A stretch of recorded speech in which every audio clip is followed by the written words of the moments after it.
Anda menyaksikan Kompas Petang. Saudara Presiden Prabowo Subianto menerima 13 triliun rupiah kerugian negara dari kasus korupsi minyak sawit mentah di Kejaksaan Agung.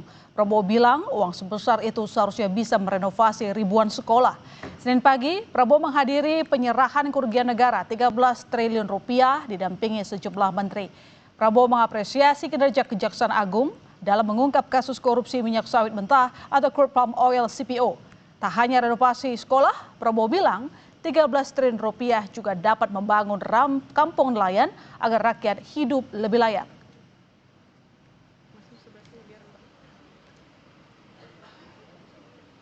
Rp13 triliun ini kita bisa memperbaiki renovasi 8.000 sekolah lebih.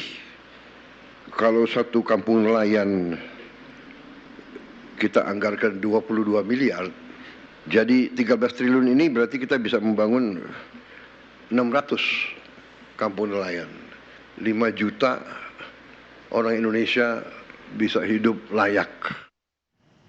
Sementara itu, Jaksa Agung Burhanuddin mengungkap 13 triliun rupiah kerugian negara dari korupsi minyak sawit mentah diperoleh dari 3 perusahaan yang terlibat. Di antaranya PT Wilmar Group, PT Musim Mas, dan PT Permata Hijau Group. Setelah diserahkan kembali ke negara, uang senilai 13 triliun rupiah ini akan dikelola Kementerian Keuangan. Kerugian negara sebesar 13 triliun 255 miliar. Total kerugian perekonomian negara itu 17 triliun. Dan hari ini kami akan serahkan sebesar 13.255 karena yang 4,4-nya adalah diminta kepada Musimas dan Permata Hijau. Mereka meminta penundaan, tapi dengan satu kewajiban bahwa mereka harus menyerahkan pada kami kelapa sawit. Jadi kebun sawitnya, perusahaannya adalah menjadi tanggungan kami untuk yang 4,4 triliunnya. Berulang kali Presiden Prabowo Subianto mengumbar komitmennya memberantas korupsi. Lalu bagaimana capaian setahun di sektor pemberantasan korupsi?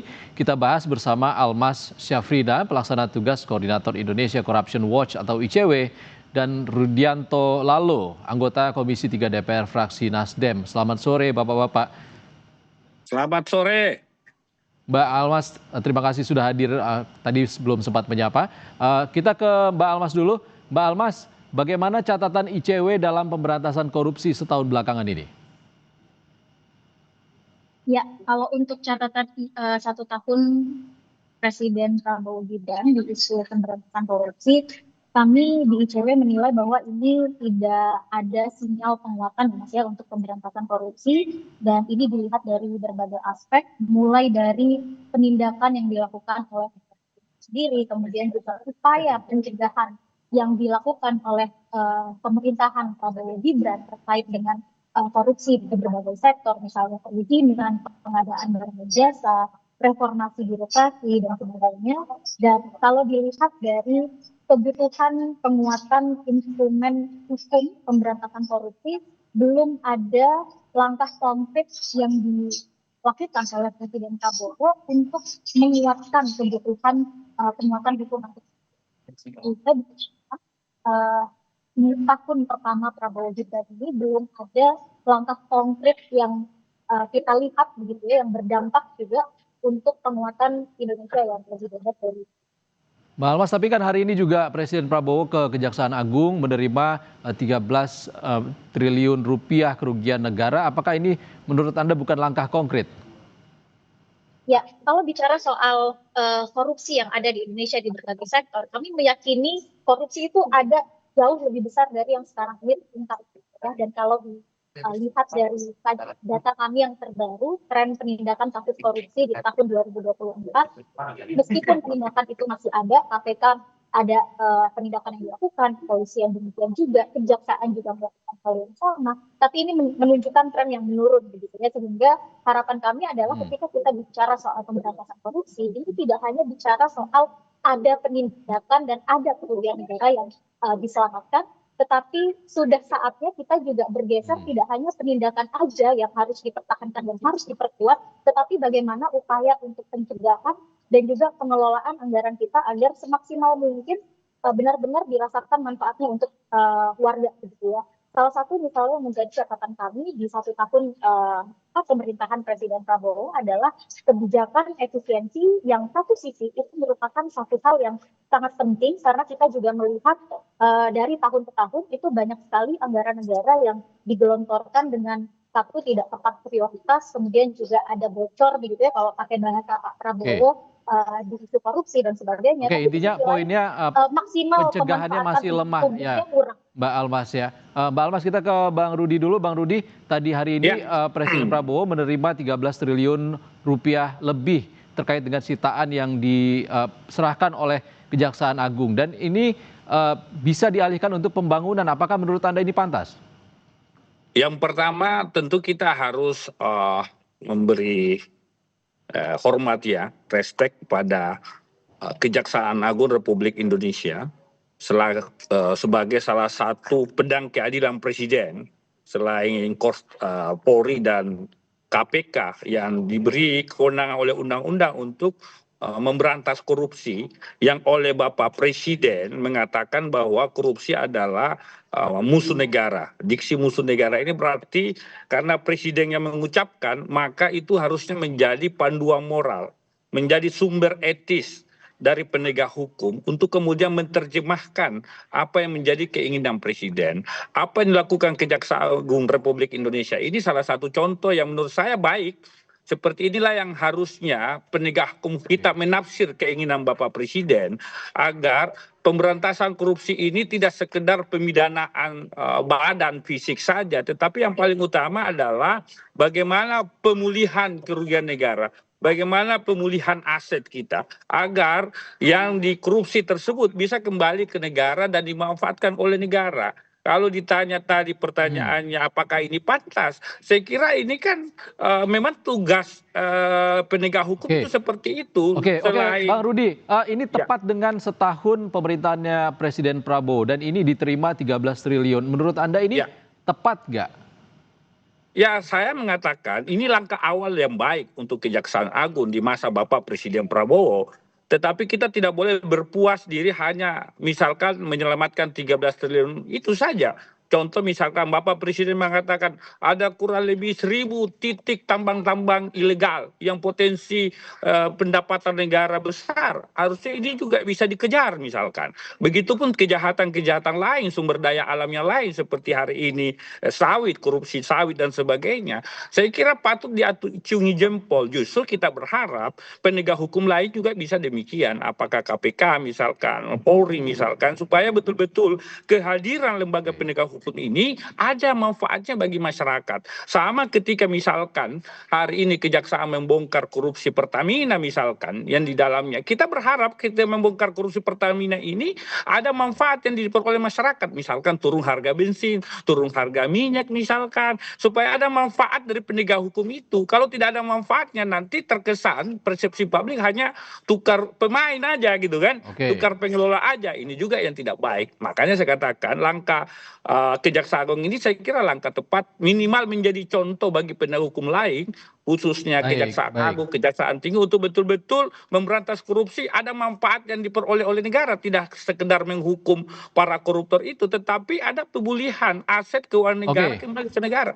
Kira-kira begitu. Oke, Bang Rudi, kami temukan poin ya. Kita ke Mbak Almas dulu. Mbak Almas, kalau ini sebagai langkah yang tepat apa yang dilakukan oleh Kejagung, ini bagaimana menurut Anda terkait dengan penegak hukum lain seperti polisi dan juga KPK? Ya, satu yang kami lihat dari KPK adalah ini sudah saatnya KPK yang mengalami pelemahan beruntun beberapa tahun yang lalu, dari 2019 undang-undangnya kemudian direvisi, kemudian ada TWK dan sebagainya. Ini adalah saatnya kalau memang Presiden Prabowo punya komitmen yang kuat terhadap pemberantasan korupsi, ini sudah waktunya untuk menguatkan KPK dari menyelamatkan KPK independensinya, kemudian sumber daya dan sebagainya yang sudah dilemahkan beruntun beberapa tahun belakangan ini. Kemudian yang kedua, kalau kita bicara soal kepolisian, rasanya sangat panjang, ada banyak sekali kritik dari publik luas, dari masyarakat sipil yang menyimpulkan hal yang sama, yaitu adalah tuntutan reformasi kepolisian.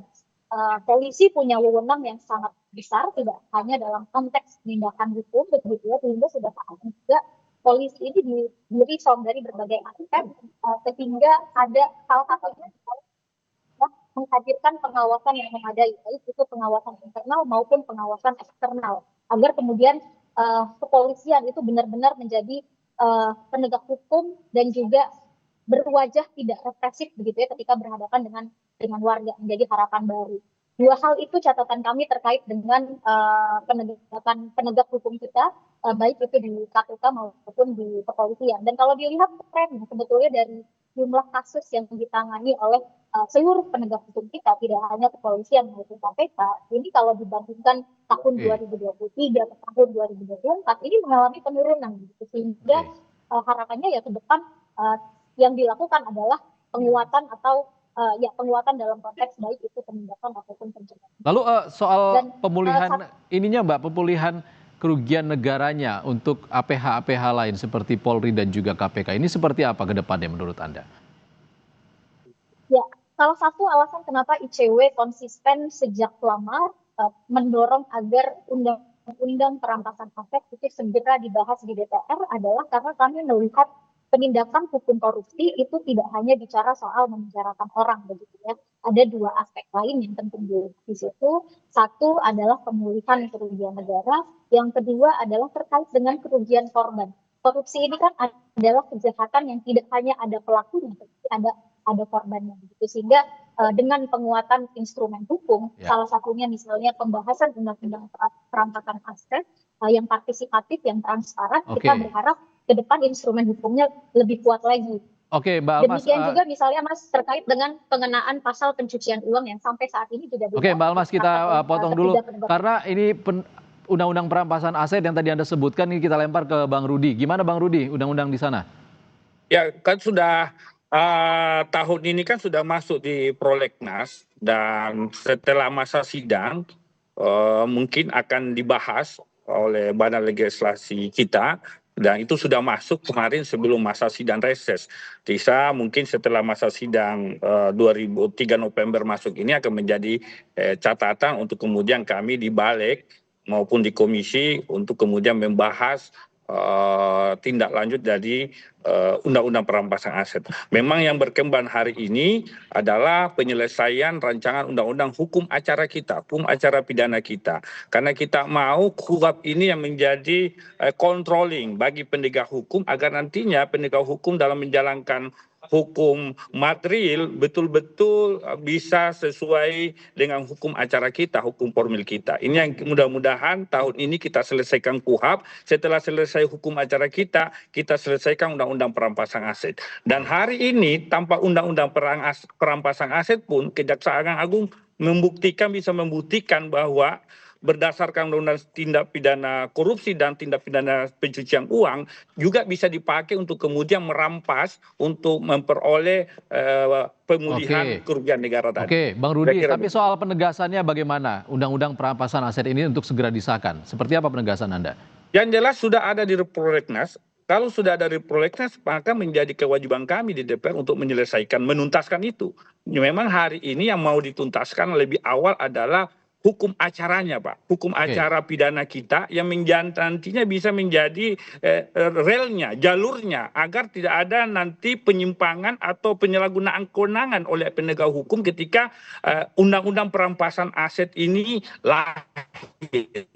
Kan itu yang kita mau, ada controlling lah. Betul-betul hukum acara ini nanti bisa mengontrol kejaksaan, KPK, polisi untuk tidak kemudian semena-mena tanda petik ya, karena kewenangan yang begitu besar diberikan oleh undang-undang. Kira-kira begitu. Baik, terima kasih anggota DPR fraksi Nasdem Rudianto Lalu dan juga Almas Syafrina PLT Koordinator Indonesia Corruption Watch sudah berbagi bersama kami di Kompas Petang. Terima kasih.